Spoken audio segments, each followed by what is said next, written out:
बिस्मिल्लाहिर्रहमानिर्रहीम। अस्सलामु अलैकुम नाज़रीन, मैं जी साकी हूँ। आज 30 जुलाई 2024 का दिन है और शाम के 7:30 बजे हैं।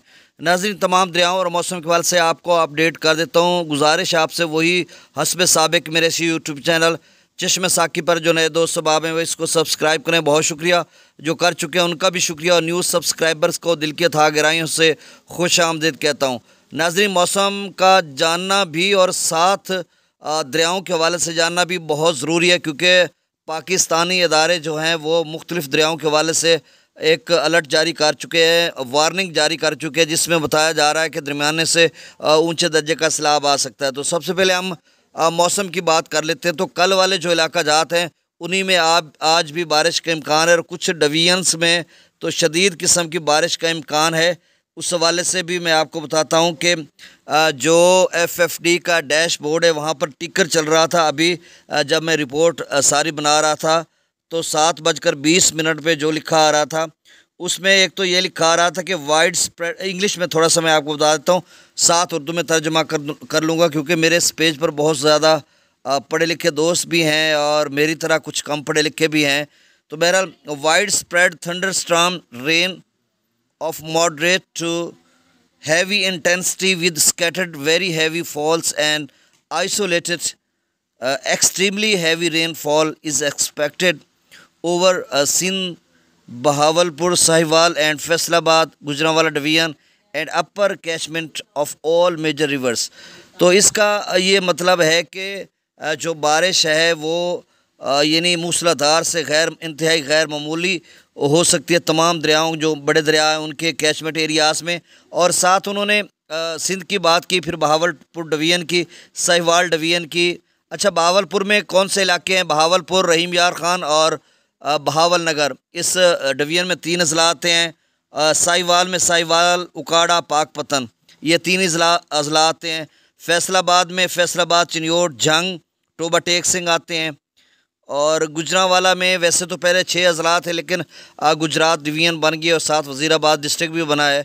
तो अब मेरा ख़्याल है गुजरांवाला डिवीज़न में गुजरांवाला, सियालकोट, नारोवाल और हाफसाबाद या मंडी बहाउद्दीन, मेरे ख़्याल में हाफसाबाद होगा, मंडी बहाउद्दीन इसके साथ होगा गुजरात के साथ। तो इन इलाकों की बात की। और बाकी जो इलाके हैं जनूबी पंजाब के दीगर इलाके, मुल्तान डिवीज़न, या इनमें भी बारिश का इम्कान तो वैसे बताया हुआ है उन्होंने जनूबी पंजाब के इलाकों में कि 31 जुलाई तक यानी कल भी बारिश का इम्कान है। अच्छा, बाकी अपर या सिंध, अपर बलाई इलाकों में सिंध, खैबर पख्तूनख्वा, बलूचिस्तान के मुख्तलिफ इलाकों में ये फिर 10 मिनट की वीडियो बन जाएगी, उनके तमाम इलाका जात मैं आपको बताऊँ। अच्छा, उस टिक्कर पर एक और भी चीज़ चल रही थी, फिर आगे चलकर मैं तजिया तबसरा करता हूँ कि अब हो क्या रहा है। अच्छा, उसमें लिखा था during 1 to 4 August medium to high flood level is expected. अच्छा, मिक्सअप हो गया।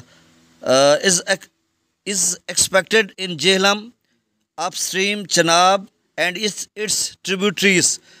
अब इसका मतलब यह है, वो असल में ना पेज में मैंने लिखा पेंसिल के साथ सारा कुछ अला बला लिखा, तो वो मिक्सअप हो गया। अच्छा, इसका मतलब यह है कि जो टिक्कर वहाँ पे चल रहा है वो ये है कि दरमियाने से ऊंचे दर्जे का सैलाब आ सकता है 1 अगस्त 4 अगस्त के दरमियान जेहलम की अपस्ट्रीम में, जैसा कि लग रहा है दरिया कुनहार में जो तुगयानी आई हुई है या दीगर नदी नालों में। और फिर चनाब का उन्होंने लिखा, और इट्स ट्रिब्यूटरीज, इसके मुआवनी नदी नाले, इसका मतलब ये है उनमें भी तुगयानी आ सकती है। फिर आगे उन्होंने लिखा low to medium flood is expected in Indus at Tarbela. अब उन्होंने लिखा उसी पर कि निचले से दरमियाने दर्जे का सैलाब तरबेला डैम से भी अखराज की सूरत में हो सकता है। दरिया सिंध की उन्होंने बात की है। अब ये तो वहाँ पे लिखा आ रहा था, अब मैं आपको बताता हूँ तफसीलन, क्योंकि दोस्त कहते हैं कि सिंध के हवाले से ज़्यादा बताया करें। बस मैं थोड़ी सी सतलुज की बात कर लेता हूँ, ब्यास की, ताकि उन दोस्तों को भी बता दूँ। सतलुज में आज मैं अभी देख रहा था IMD की वेबसाइट पर, इंडियन मेट्रोलॉजिकल डिपार्टमेंट में, वहाँ पर हिमाचल प्रदेश में भी आज येलो अलर्ट जारी किया हुआ है। एक येलो था, एक ऑरेंज, एक रेड। रेड में ना वो बादल फटते हैं, क्लाउड ब्रस्ट होते हैं, वो इंतहाई ख़तरनाक होता है। ऑरेंज भी ख़तरनाक होता है। येलो एक मोतदिल बारिशें आप उसे कह सकते हैं, बीच में मूसलाधार भी। तो इस तरह की सूरत हाल है। लेकिन सतलुज का जो भाखड़ा डैम है वो अभी डाटा तो मिला नहीं 25 के बाद, लेकिन एक अंदाज़ा हम लगा सकते हैं कि 42-44 फ़ीसद तक भरा होगा। और उसमें अभी सतलुज में कोई बारिश अपना सैलाब का इम्कान नहीं है फ़िलहाल, तो कोई 2-4-5 रोज़ तो। और सतलुज अपना सॉरी ब्यास का जो पौंग डैम है उसकी भी यही सूरत है, उसमें भी कोई चांस नहीं है। रावी की बात करते तो थिन डैम भी खासा रहता है, रंजीत सागर डैम भी। और इसमें इसके नदी नालों में तुगयानी का ख़तरा है। लेकिन अगर हम दरिया की बात करें तो उसमें फ़िलहाल कोई ख़तरा नहीं है, क्योंकि जम्मू कश्मीर में भी थोड़ी कम बारिश है, पाकिस्तानी आज़ाद कश्मीर में बहुत ज़्यादा है।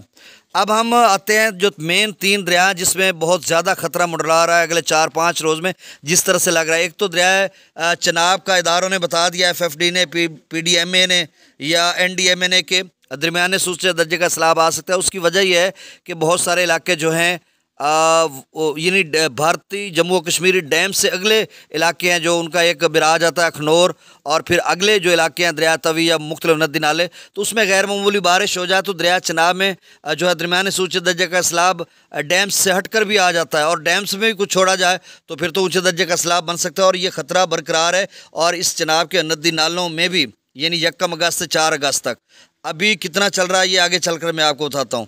अब जेहलम की बात है तो दरिया कुनहार या अपर जो इलाके हैं, कोटली, आज़ाद पतन या दीगर बहुत सारे इलाकों में अभी जो है ना वो कुल मिलाकर 60-70 हज़ार क्यूसेक पानी बनता है, जो इनफ्लो की सूरत में मंगला डैम में आ रहा है। लेकिन वो जिस तरह से बता रहे हैं, चूँकि उन्होंने आज की तो बात ही नहीं की, कल की तो बात ही नहीं की, उन्होंने कहा 1 अगस्त से 4 अगस्त तक जो है जेहलम की जो अप स्ट्रीम है मंगला डैम की, उसमें दरमियाने से ऊँचे दर्जे का सैलाब हो सकता है। तो मज़ीद इसका मतलब है 4-5 रोज़ और आने वाले जो है उसमें एक्सट्रीमली हैवी रेनफॉल करेगा, यानी बहुत ज़्यादा गैर मामूली बारिश हो सकती है, जिसमें 200 मिलीमीटर तक जा सकती है। और फिर डाउन स्ट्रीम जेहलम की है, उसमें से जो निकालेंगे ये उन पे डिपेंड करता है, क्योंकि अभी त्रिबेला डैम का जो लेवल है वो 1202 फीट तक आप समझ लें, अभी उसका 40 फुट रहता है। वो क्या अभी से निकालना चाहेंगे या डैम को भरना चाहेंगे, ये मंगला डैम की अथॉरिटी ही फैसला करेगी, 1 को 2 को 3 को, कि वो क्या करने जा रहे हैं। अब आखिरी फाइनली त्रिबेला डैम पे आ जाते हैं। तो देखें नाज़रीन, त्रिबेला डैम की जो अप स्ट्रीम है या जो इनफ्लो या जो आमद है त्रिबेला डैम में, वो 3 लाख क्यूसेक से क्रॉस कर चुकी है। अभी शाम पर 3,07,000 क्यूसेक है।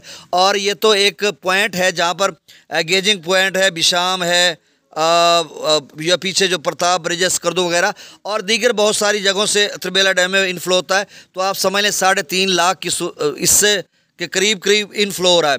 लेकिन वहाँ से जो निकाला जा रहा है वो अभी तो 1,63,000 है, चूँकि 2 लाख क्यूसेक जो त्रिबेला डैम में है उसको स्टोर किया जा रहा है गुज़श्ता कई घंटों से।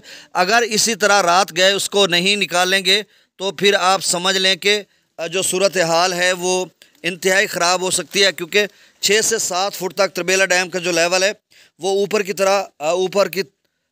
तरफ उठ जाएगा, क्योंकि इस वक्त 1523 फीट तक उसका लेवल जा चुका है। और अगर रात गए वहाँ से कोई 2.5-3 लाख तक दोबारा नहीं छोड़ते तो फिर 1530 फीट तक जाएगा। फिर 20 फुट तो किसी भी वक्त भरा जा सकता है गैर मामूली बारिशों में। ये इतना बड़ा एक यानी हादसा हो सकता है कि अगर वहाँ से नहीं निकालेंगे।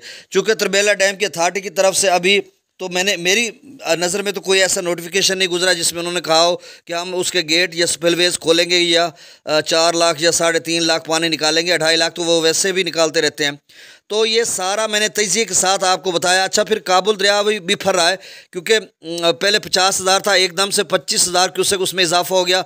64 पे दोपहर को था, अब 74 पे चला गया।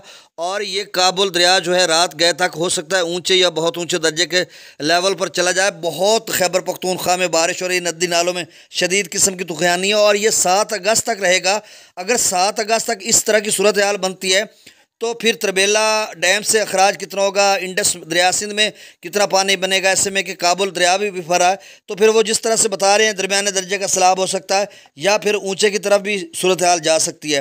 अब मैंने मुकम्मल तजिए के साथ आपको बता दिया। दूसरी बात अहम, जो रावलपिंडी इस्लामाबाद में गैर मामूली बारिश हुई, आपने वो तमाम मनाजिर देखे हैं।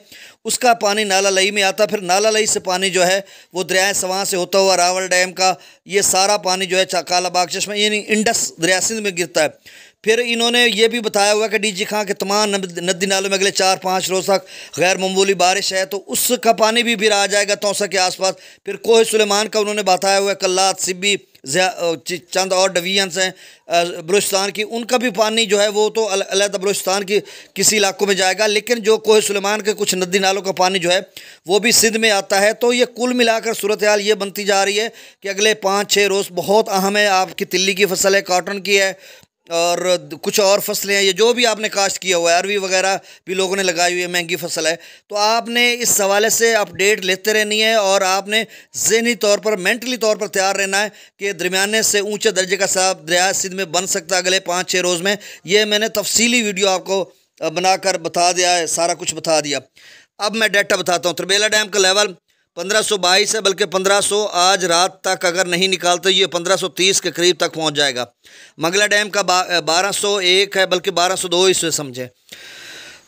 अल्लाह सबको महफूज रखे ज़मीनी और आसमानी आफात से। मुसलसल बोलने से ना वो अल्लाह ताला आपके लिए आसानियाँ पैदा करे। गंडा सिंह वाला पर सतलुज में 1014, सुलेमान की पर 4148, इस्लाम पर 826, दरिया रावी में जस्सर पर 4949, शादरा पर 19496, बल्लो की पर 10455, सिदनई बराज पर 9073, दरिया चनाब में मराला पर 54336, खानकी पर 62572, कादराबाद पर 41342, त्रिमू बराज पर 17172, पंजनद पर 4079, दरिया जेला में मंगला डैम से 10,000 क्यूसेक, रसूल पर सखराज 5341, दरिया सिंध में स्कर्दू पर 1,76,000, पी ब्रिज पर 2,61,000, बिशाम पर 3,07,000 क्यूसेक, तरबेला डैम से 1,63,400 क्यूसेक, काबुल दरिया में 74,500 क्यूसेक, कालाबाग पर 2,42,762, चश्मा पर 2,34,965, तौसा बिराज पर 1,95,780, गुड्डू पर 1,45,433, सखर पर 76,686 और कोटरी पर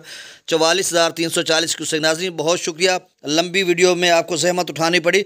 दोस्तों के वॉइस मैसेज और कॉल्स की वजह से इतनी लंबी बनाई है ताकि उनके हर सवाल का जवाब इस वीडियो में मिल सके। अल्लाह हाफ़िज़।